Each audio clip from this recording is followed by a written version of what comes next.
Hi, I'm Dr. Gemma, and welcome back to Cognitive, the Knitting Psychology podcast. Cheerfully and somewhat irregularly in business since 2008. Segments today may include what's on my hooks, needles, and spindles, a strategy, something I really like, put a lid on it, oh shoot, and blather. So sit back, put your feet up, pick up your knitting, crocheting, spinning, weaving, or dyeing, or any other yarny thing you're doing, and get ready to enjoy. Well, hello there. It's Dr. Gemma, and welcome back to Cognitive. Or if you're here for the first time, welcome for the first time. What the heck? But we are at episode 155 as I record this in the very sunny afternoon of November 5th. Happy Guy Fawkes Day, Brits, 2023, and it is currently 1 p.m. or thereabouts. And let's see what is new. And let me think what I could talk about. Oh yes, in 6 days, the Cognitive Fiber Retreat. But more important than that, I am grateful for your comments. If you would like to respond to the podcast, you can do that at our blog at cognitivepodcast.blogspot.com. Don't forget the K in cognitive. That's before the word knit, not at the beginning of the word cognitive. And you can also go to our group on Ravelry. Now there's some other interesting things. The actual podcast is posted on YouTube as well as an audio. And so you can just go to YouTube to listen to it. Most people don't. I think I get like one listen every blue moon on YouTube, which makes me think that's just some random scammer who got in over their head. But at any rate, the reason I say this is this week I have posted a video on Instagram and Facebook, and I copied it over to YouTube. Boy, that wasn't easy. And the video is everything you need to know about Cognitive Fiber Retreat 2023, alias hashtag CFR23. So if you want to see all the information, you can do that. This video has been sent to our 4 vendors, and I think I've heard from 3 of them that they've seen it. So we're good.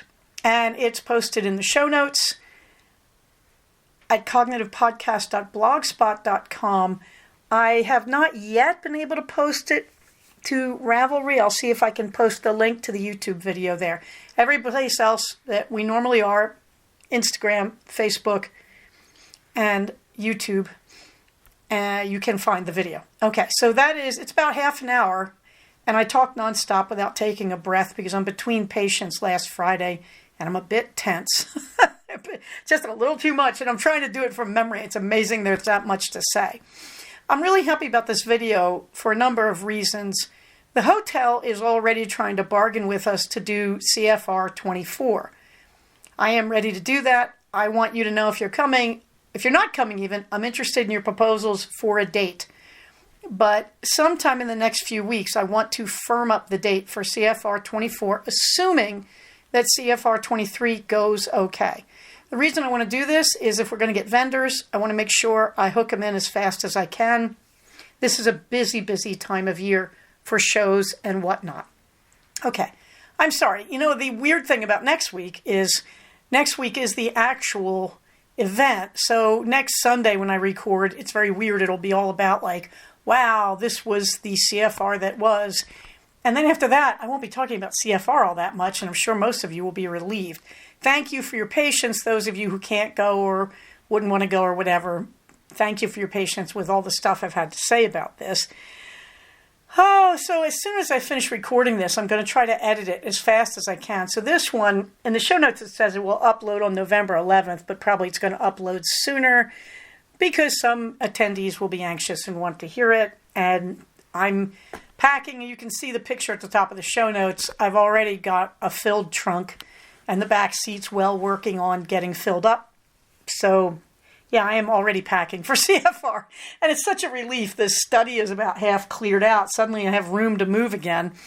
And that's really good. So anyway, your comments are very welcome. And thank you for your patience.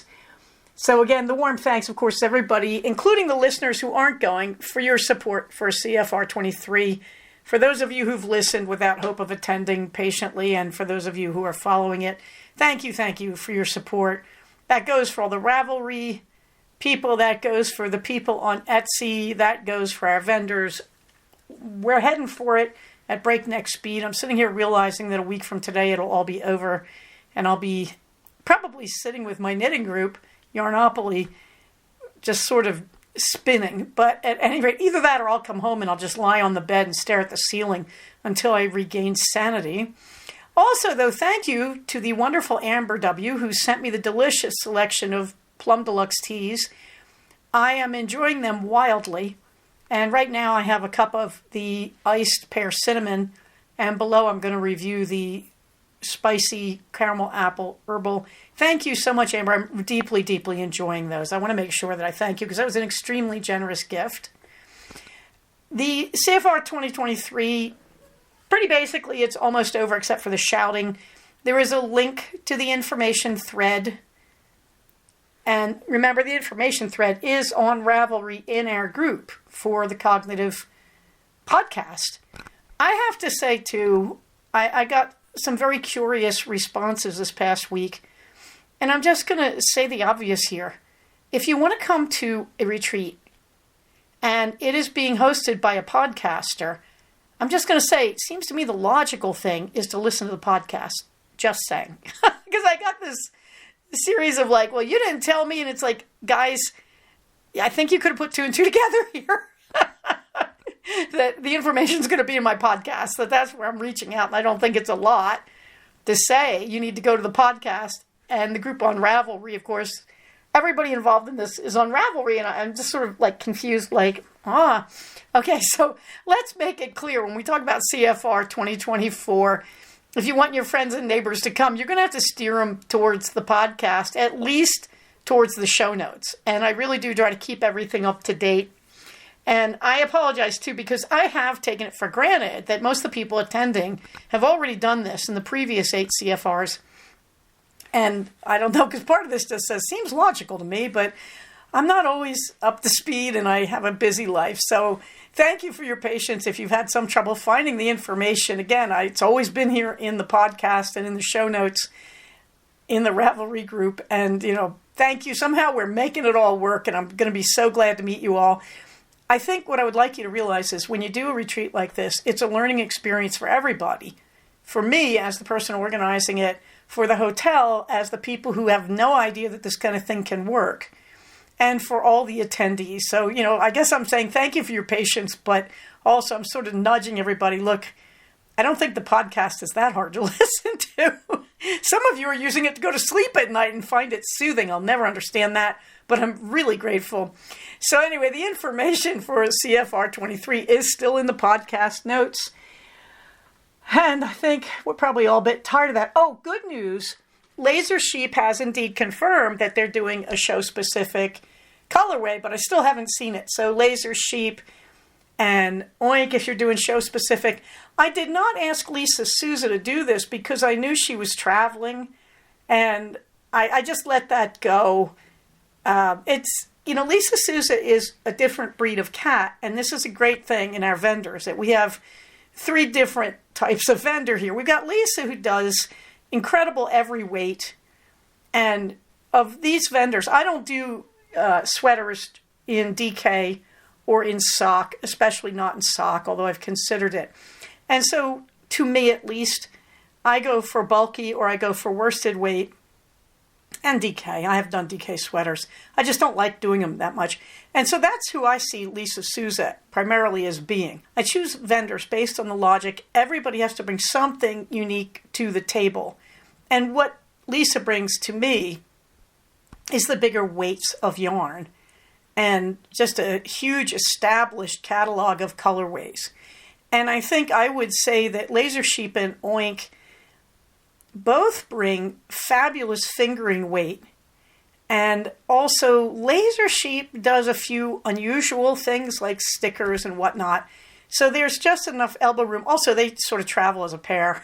They go to a lot of things together. I don't know if this is because they're good friends, but I can't remember a Stitches without Laser Sheep being right next to Oink. So I'm assuming they're pals. That's great. More for us. And then Alpenglow, when I first knew her, when she first vended for us, she was doing natural yarns, like organics and stuff. And now she's gone more to the engineering side, and she's doing equipment and tools. So we're very, very lucky. I cannot imagine getting 4 vendors who could be more different. And our lamented Tina, of course, was bringing soaps, which was her own unique niche. So I can't imagine succeeding better than the way we succeeded this year. And for a startup, starting over with a new space, the first time I started this, I think I had like 9 vendors. Holy manoli! And they made it work. And I just shake my head and go, I don't even know how they did it. I'm so grateful to them.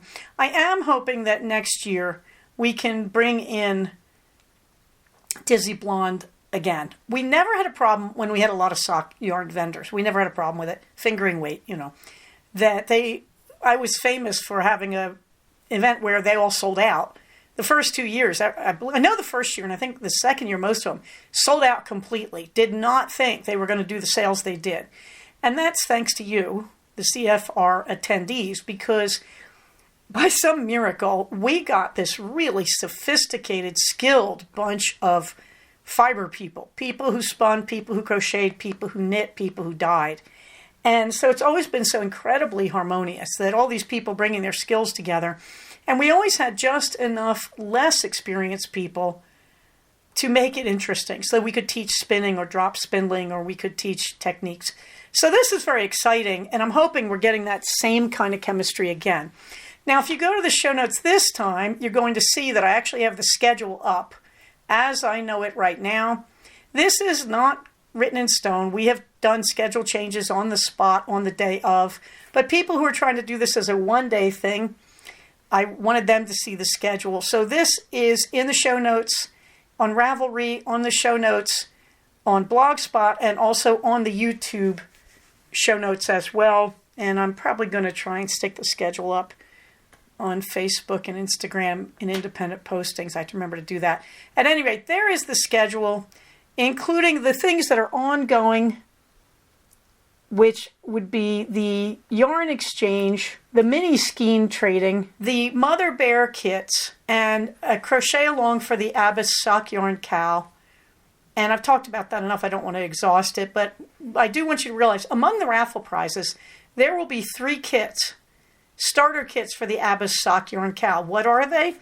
They are 2 rows of the Abbas sock yarn cow, already assembled and ready for you to start, and a D as in dog crochet hook. So with that and with your goodie bag that, yes, has at least 1 mini skein that I know of, you are ready. And so you can participate in the mini skein trades.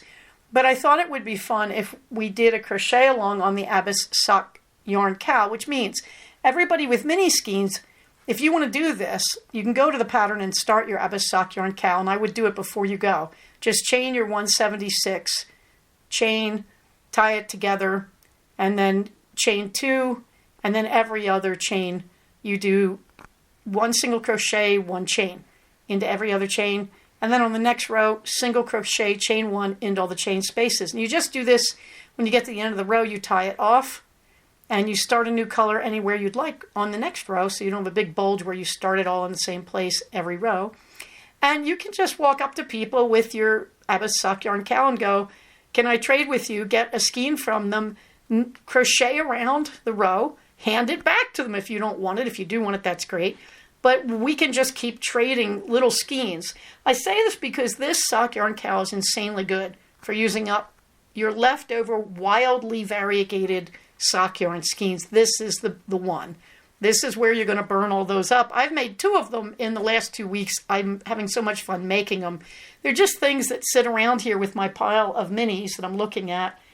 And I have, as I sit here, 2, 4, 6, 8, 10, 12, 14, 16, 18, I think. Minis right in front of me, and I've got another bag of them over to the side. And another one in my goodie bag. So, I've got a lot of these babies. And the nice thing, too, I had a lot that needed to be used up, that were just too small bits to trade. And so this is great. I'm just cranking through mini skeins and getting something I really like. And of course, I do the Franken socks with my mini skeins, but I needed a little break from sock making. I'm so happy. Okay, let me stop talking about this.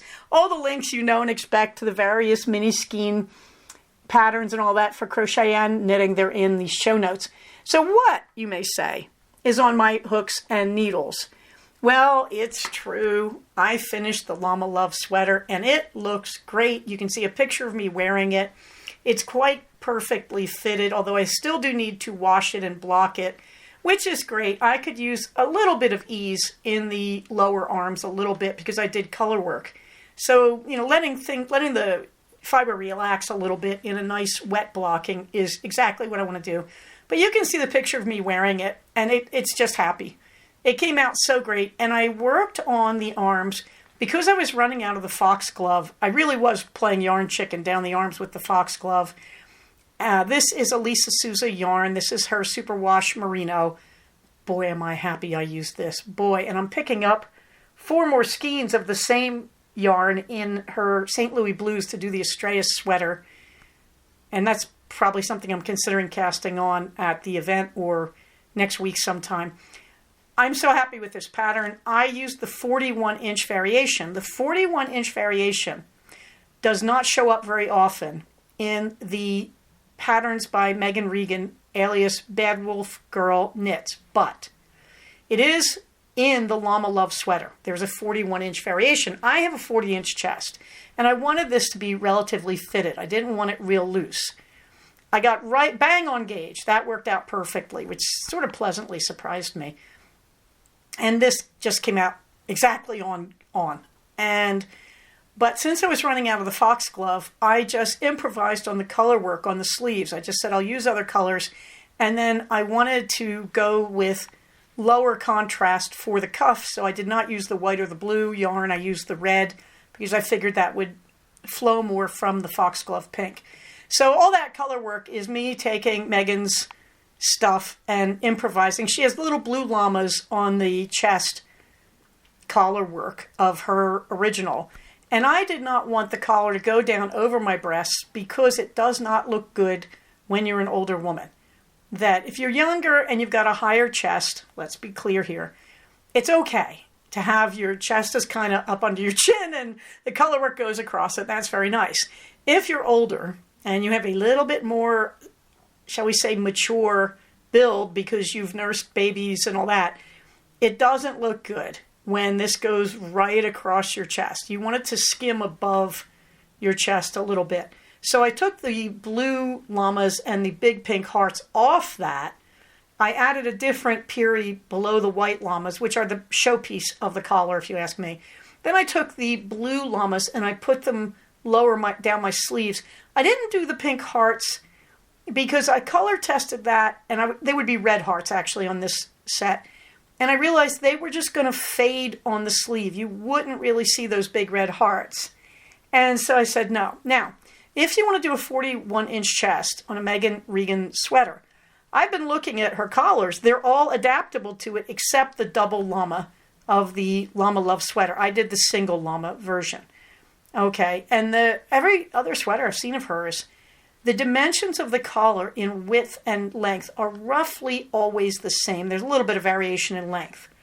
And so, again, on the Superstition sweater, I trimmed it a bit. I took off the bottommost work on it. And on the Estrellas, I will not be doing the long streamers of starlight. They look good on some people. They don't look good on others. I'm not going to do them. I just want a collar with the phases of the moon. I think it's very, very cool. So anyway, that's a long way to go to tell you that is the 41-inch chest Llama Love. And if you want to do a 41-inch chest on her other patterns, you can. But to get the counts for the stitches, you're going to need to buy the Llama Love to see the stitch counts, as you go. But otherwise, it works very well. She tends to work in 8 repeats. And if you do the 41-inch chest, you're doing 7 repeats of her main pattern. That's really what's going on. Okay, meanwhile, I finished yet another Abyss sock yarn cal. I didn't mean to, but you can see a picture, first of all, of the finished second one and me wearing it. It doesn't look that different from the finished one in last week's show notes because it's just random colors as I go. I mean, I would just look at the cowl and say, oh, I think I want to add a bluish color here or a grayish or a brownish. And also, a lot of ends, you just weave them under, so you might see, I think no, you can't see the ends in this one, but the ends are there, and you do have to work with just snipping them and weaving them in. Those of you who crochet know that ends just aren't the problem in crochet, that they can be in knitting. You just weave them under or crochet over them as you do the next row. So don't let the ends stop you from doing all these terrific color changes. Each one of these is going to come out differently. You may notice I did it in a doubled version. Okay, so it's actually a long loop that you double over your head. So I didn't make it as wide as I would have if it was a single loop collar. But I'm still thinking, I'm looking at both of them on my desk here and thinking, I may add some more rows, what the heck. But the pattern is right there in the show notes. And if you want to do these at CFR, then on your phone, you should probably put on a tab, you should probably put episode 154, 155. And then when you're at the retreat, you can just pull up the pattern. It's right there in the show notes. You can just pull it up and go right along with me. But if you know how to crochet at all, this is nothing. You'll get this in one go. In one row, you'll figure it out and you'll never need the pattern again. So that's very nice. So like I said, I finished the second one. There's also a picture of most of my bits of mini skein lined up next to my sewing machine with the two Abbas cowls right next to it. In progress, well, the stash toss, boy, that's looking nice. I have 15 in versus, are you ready for it, 79 out. That is numbers of skeins in versus numbers of skeins out of my stash this year. Part of this would be attributable to the skeins I am donating as part of the yarn exchange. Some of the skeins I am giving away as prizes because I have sets of sock yarns. I said that really I should just give these away. I'm not going to knit these. I have so much sock yarn. I literally believe I am Sable. I do not believe I will live long enough to knit through all my sock yarn. So, I have some skeins. I just said, well, I was going to sell them and thought, why don't I just give them away as prizes? So there we go. And it's a way of my saying thank you to those of you who are going to CFR, for paying for my room. Well, now my suite. Anybody who doesn't know, I will be in room 118. They did give me the suite upgrade because I had a free night suite upgrade. So they gave me that. That's really nice. And the hotel's been great working with me this week. They're really reaching out and trying to extend things. I have not renegotiated the price this year because I've signed a contract with them. If I get a few minutes this year, I will probably try to sit down and renegotiate this week before I pay them, because that would give me extra to spend on the actual vendors. Any leftover money. Right now, it looks like it's about $200 left over from what you paid. That will go back to the vendors. I will use it to buy more things from the vendors, and we can raffle those off either in the morning or as the day goes on. We'll find a way to do it. So I'm very excited about that. Okay, so, it's a nonprofit. I'm not getting rich off doing these things, because if I was, I'd be charging you $50. I'm also hoping if we can renegotiate the price next year, I'm hoping to be able to cut the admission price. I'm so grateful. I went in at 35 when I had about 30 people attending, and I did the math, and we weren't going to quite make it, but I figured I'd get at least 40 people. So we cut it a little close this year, but again, we had higher expenses because I had to pay the hotel more than I typically do. And I'm hoping that's going to improve. So cross your fingers. I'd really like not to charge $35 for the attendance. However, when you get there, you'll know why it's worth it, believe me. Okay, enough of that. Meanwhile, I'm supposed to be on In Progress, aren't I? So Stash Toss 2023, 15 skeins in versus 79 out. And I'm proud to say I resisted a sale on Malabrigo this week to do that. I love Malabrigo. I'm just a total victim for it. My next shot of Malabrigo, I want to get at least 4 skeins of the English Rose while it's still in stock, because I want to make another vest out of that, because now I have the foxglove sweater in pink for my sweater collection. I need a pink vest. I'm just saying. The Superstition sweater, remember that? I am almost done the body. I've probably got about 6 rows of the 1x1 ribbing at the bottom, and then I will get on to the sleeves. I don't expect to have it with me at the event. I will probably bring the Llama Love. I'll probably be wearing it, in fact, Saturday morning because of the coolness when we start. And then after that, who knows what I'm wearing. But I'm sure I will have some of the skirts that you may have seen me making over the last year. So anyway, the Superstition sweater, it's still there. The Pennsylvania Dutch embroidery I haven't touched. I have a fantasy that I'm going to have a calm Sunday after we do our debriefing, where I will sit in a cozy corner in my study, meditating on the happiness that was my weekend while I do some embroidery, but we'll see. Disney Blondes. Yes, I have packed my nano wheel that's in a box that I will be bringing with me, and hopefully I will be setting that up. I have packed the Minerva fur. If anybody has brushes, I'm going to try and brush it out. And if you don't, it's okay. I have pet brushes at home that I can use to brush it out. It's not a big deal. But I'm not really sure what I'm going to be doing. Probably I will be spinning on the nano at CFR 23. But anyway, I need to spin, and I know somebody wanted to bring her nano wheel and set it up, so hopefully we'll be doing that together. A strategy. Get through the week.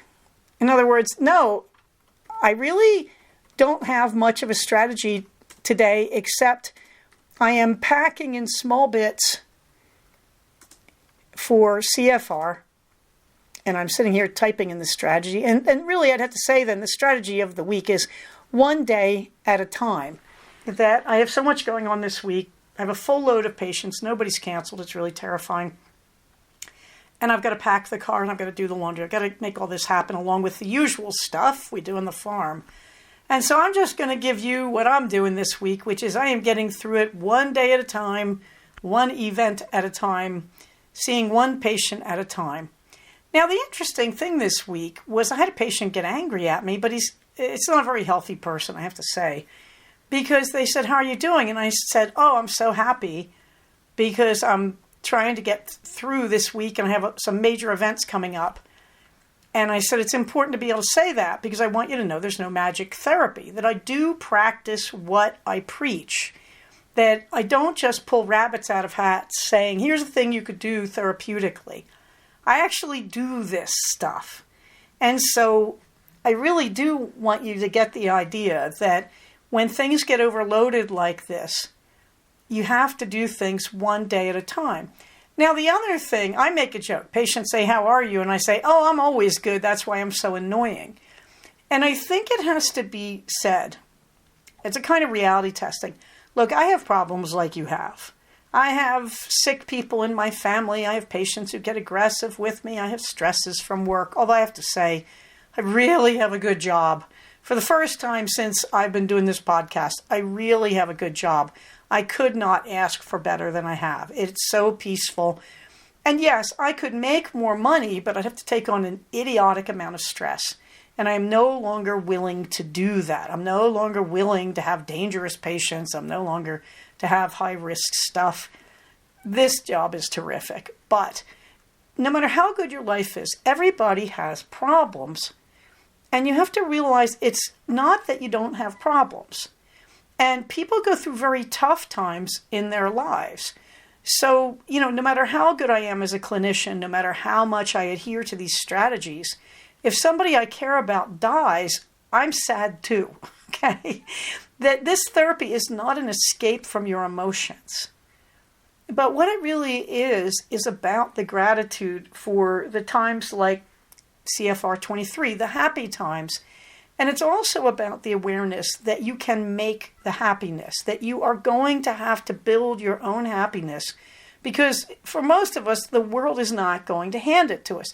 How do I know this? Well, most of us who are middle class, we suffer with the delusion of if I were rich, everything would be easy. Yet you look at the rich people we see in the media, and they're really messed up. Okay, that in other words, having all your financial problems solved doesn't actually fix things for you. Never having to hold down a job doesn't actually fix things for you. I was watching a dramatization of a Roald Dahl story, which I assume he wrote in like the 50s or 60s. And the protagonist of it, played wonderfully by Benedict Cumberbatch, is described by the author in the narration, which is recorded over the actual film. In the narration, he says he's a rich guy. He's too selfish to marry. He doesn't want to share with anybody. He doesn't want to have kids. So he's just going through the world. And he says, he's kind of useless and annoying, and there's a lot of people like him. And I thought, wow, Roald Dahl got it right, that still goes on. That, in other words, we have these fantasies about how our lives would be perfect if only. But the reality is, I can tell you as a clinician, as a therapist, that's just not true. I've seen plenty of people who have dream lives completely ruin their own lives by their fantasies of something that they need that they don't have. Sometimes it's drugs, sex, whatever. Okay, and so the trick is about how you view your life and how you handle it and how you make your own happiness. And if you're going to get through the really hard times, then you have to work on making your own happiness while you're dealing with things like sadness and loss. Okay, so what can I say to you now? I'm getting through the week before CFR by just doing it one day at a time. And it's amazing. It's a weekend. And I'm looking at tomorrow's case, which is full. My caseload tomorrow is very busy. And I'm just thinking, don't worry about it. Just get through Sunday. And I'm thinking, this is my day off. Why am I getting through it? The answer is I can't wait for CFR. And so, I'm just working my way through one task at a time, slowly building an outrageous collection of things to go in the car. For the weekend, I can't pack the car yet because I don't want to drive all this stuff around in my car lest someone break in for all the goodies. So anyway, this is a long-winded way of telling you, there isn't a magic therapy. We all have to get through the world, through the week, through the day, one thing at a time, one day or 1 hour at a time. There isn't going to be magic. What there is going to be is what you are willing to do to preserve yourself. And I grant you in some forms of mental health issue, it's really hard to take charge that way. And I remember one of my best supervisors saying to me, Arnie, who you've heard about before, saying to me, at the end of the day, you just have to get through things. Your patients just have to deal with it. That we give them all these strategies and we talk to them about their feelings, but at the end of the day, some people are going to pick themselves up and push through the hard stuff, and some people are not. And the people who pick themselves up and push through are happier and feel better no matter what they have to suffer. And that sounds cold. And CBT, we talk about this, and we're always getting accused of being cold-hearted. Do with that what you will. But right now, it's a week till CFR, 6 days. Who's counting? No, I was about to do the hours in my head. I won't do that. And it's really 5 days, I suppose. Anyway, I'm going to stop. But what we're doing right now, just get through it all, one day at a time, one thing at a time, and keep yourself on course. And when you're doing things like this, this is where time management and your to-do list and scheduling are really going to help you. Okay, on to the fluffy books. Oh, Lordy, I just finished the 4th book of the Smythe Smith series. It's good. It's really a horse of a different color in the Bridgerton type books. It's a very interesting book, and the relief at the end is really palpable because there's a real problem for our heroine, and it gets solved. And I would argue that the actual thing the hero is doing that's going to hurt the heroine, and he knows he's doing it all through the book, I don't think he's held accountable enough for what he's doing to the heroine, to her public reputation, to a lot of things. But it gets resolved as Bridgerton series books tend to, and it's a fun read. So the Bridgerton books, they're actually going to get off my reading list, but Julia Quinn has made me a fan, and I am hanging on for the next Netflix series in the Bridgerton world. Something I really like, well, okay, there I have my pictures of my advent calendar from Plum Deluxe. I can't start it until December, but they did send me an extra sample there. You can see it sitting on the right side of the tin, a little envelope with tea in it, a little clear cellophane envelope. So I'm very, very pleased about this. And that will probably take me into having a lot of things to say for tea tastings in December. But meanwhile, Amber W. sent me her teas from Plum Deluxe, and I tried the spicy caramel apple herbal. I'm not sure if I tried this as a caffeine or what. It sounds really familiar. This is really good. It's a really, really nice tea. And I tried a cup of it hot. The scent is delightful. hot. The scent in iced, it's kind of forgettable. But the fragrance when it's hot is amazing. You can see the list of ingredients there. I put a picture of the envelope, and I must say I just enjoyed it a whole heck of a lot. It is a rooibos, I believe, and so it does have that black tea flavor in the background of it. I'm very fond of rooibos because to me it tastes close to black tea. Close enough. Tastes like a weaker black tea to me. But I would recommend the spicy caramel apple herbal. I really deeply enjoyed it. When you drink it hot, the flavor is good, but the fragrance is second to none. Rooibos I do drink hot or cold. Normal herbals I drink cold. Normal black teas I drink hot. And that includes oolongs as well. But this one I think can go hot or cold depending on the feeling that you have. Does it taste like a spicy cinnamon apple pie? No, I didn't find it that strong, but it's just pleasant. All I can say, it's not a tea that I'm going to say I want to include every day in my drinkables list, but it is, like all good rooibos, a good alternative to a hot tea when you don't want to drink caffeine. So I really did quite enjoy this one. Meanwhile, I got a recipe from thebigmansworld.com. This guy seems to be cooking keto and has some good ones. And this was the pumpkin fluff. Now, he thinks of it as a no-bake pie filling, and it is. But I think of it as sort of a mousse, and I really like this. So you can see the recipe there. I did not make a graham cracker crust or any kind of crushed nut crust, which is what you often use in keto. I didn't use any crust. I just put this in a big bowl and was scooping it out all week long. And you can see this is pretty straightforward. It's a cup of heavy cream that you're going to beat stiff in a separate bowl. And then you soften 2 blocks, 16 ounces of cream cheese. And you soften that and you're going to mix it in a bowl with a can of pumpkin puree. He says 15 ounces. Most cans are 14 ounces. I'm not sure why he's doing that. I think in his original recipe, he's using fresh pumpkin that he's pureeing. I don't care. I used just a can of 14-ounce pumpkin puree. It worked out great with the 2 blocks of cream cheese. Those go together. Use an electric mixer, or unless your wrists are feeling really strong today. And I just mix them, and then you add a cup of Swerve. It has to be confectioner's, it has to be powdered into that as it's beating, and then you're going to add a teaspoon of vanilla extract. He says a teaspoon of cinnamon, a half teaspoon of nutmeg, and a 1/4 teaspoon of salt. I did use the salt, but instead of cinnamon and nutmeg, I used 3/4 of a teaspoon of pumpkin pie spice and 3/4 of a teaspoon of a pre-mixed apple pie spice. Holy manoli. And then you blend that all together, you mix it all together, and then you fold in, do not beat in the whipped cream. If you beat it in, it'll get liquidy and messy. So fold it in and then just stick it in the fridge. He says fridge it all day. Oh no, it's ready to go almost immediately. But if you put it in the fridge for like 2 hours, it makes an amazing pudding or mousse. Lie to your guests, tell them it's some kind of special mousse. I don't care.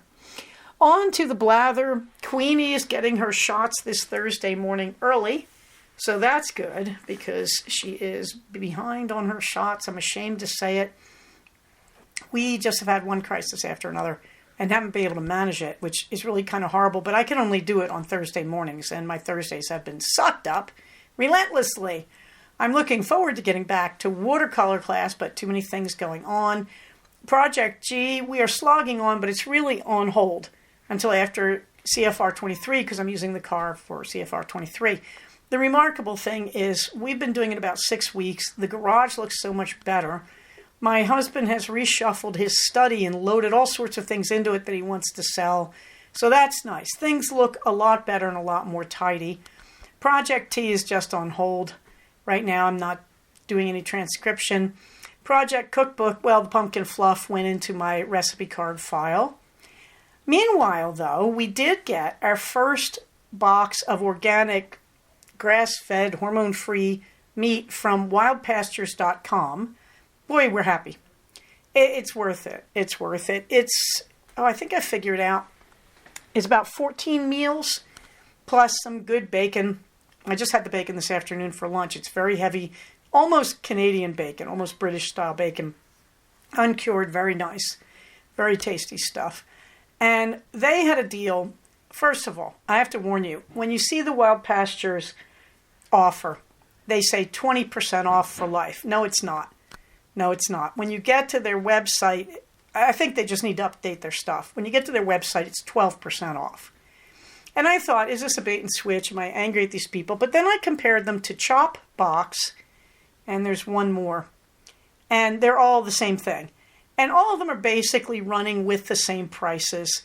And I can't think what the other is, Good Meat, something like that. But, you know, they offer you like X% off for life. Or one of them had free bacon for life. And I'm not really that big on that bacon that I worried about that. So the reason I went with Wild Pastures was they said up front, pay us $60 once. And we will always then give you 2 pounds of ground beef extra in your box, which they did, came through on that. And I thought, I did the math and said, well, that'll be paid off. And said it's worth it to me to just pay it once, and then we're at a flat price. But what's really nice is we also get wild-caught salmon once a month. And so between these 2 boxes, we are very filled up in our freezer. And it's nice. It just means that now we can go to the local market, buy some veggies, and always have meals ready to go. Always have stuff in the freezer. And with the Instant Pot, anything can be defrosted quickly. We're getting pork and beef from this box. You can get chicken. We decided not to. And so when we want chicken, we'll just go out and buy some fresh chicken to add to the lot. But essentially, I wanted our groceries to be finished for the month. Now, when you're considering this, remember, I live at least a 30-minute drive from any grocery store, except our very local one, which has wild variations in price between high and low. So I don't want to keep going to the grocery store. And I did the math and said, we can be having wild-caught fish and grass-fed meat, red meat at least, every month for the same price we would go to a grocery store and buy the non-healthy versions because of the cost of gas. So yes, in our situation, having this delivered to our door and not having to carry it, not worrying about it being in the car for a long time if we are running errands, things like that, was worth the price. If you're going to do this, you do have to do the math on the price. But right now, I would recommend wildpastures.com if you can make the pricing work. Okay, but it's a really nice way to get a subscription box of healthy meats from American farms. They're all frozen, and have it delivered to your door. And it really is a lot of meat. Our freezer looks amazing. We did break into the bacon, which was good. And we defrosted a pork roast. I made pulled pork, which we've been eating for like 4 days. And it's just in the Instant Pot, and I just keep heating up the leftovers. It was fabulous. It's just really delicious. The Green Fingers report, well, we have a winter garden, so the garden is sleeping. But what I am doing now is looking at taking my cardboard and a lot of our local rocks, because we have a lot of them, very stony soil here, and just using that to lay down over the places where I don't have cultivated plants to kill the weeds and to slowly compost its way into the ground. So that's where the cardboard will be going now. Okay, on the calendar, of course, the Cognitive Fiber Retreat, Saturday, November 11th at the Courtyard by Marriott in Valencia, right off the 5. And it is 9 to 5. We have the event room, but of course I will be there Friday night on the 10th of November, this coming Friday. And the fun will start whenever you get there, but I'm hoping to start Friday night. I know I'm going to have the Knitmores, although I'm not sure what time they're going to make it. Anybody else, I'm at room 118. Come find me. Yarnopoly will be meeting on Sunday, November 12th, at their normal place at the Starbucks on Newhall Ranch Road and Bouquet Canyon, the big Starbucks there. I know Second Saturday Stitchers are meeting, I assume, on November 11th, the same day as CFR. I'm not sure where they're meeting right now. I have vacation coming on Thanksgiving weekend. I'm so happy. 4 days off. That will be November 23rd to 26th. One of the real joys of my week this week is sending the 2-week notice to my Thursday and Friday patients to reschedule if they wish. I'm really happy about that. Okay. The Evolution of Psychotherapy Conference, that will be in Anaheim, December 12th through 17th. I expect to be there at least the 14th through the 17th. I have to look at my schedule and see what I took in vacation time. But again, if you're going to be in Anaheim, anywhere near Disney, Feel free to message me through Ravelry if you want to get together for coffee or dinner or something. And last but certainly not least, Romule. I will be taking December 23rd through January 1st of 23-24 off. And anybody who wants to do any kind of get-togethers or anything, you should know about that.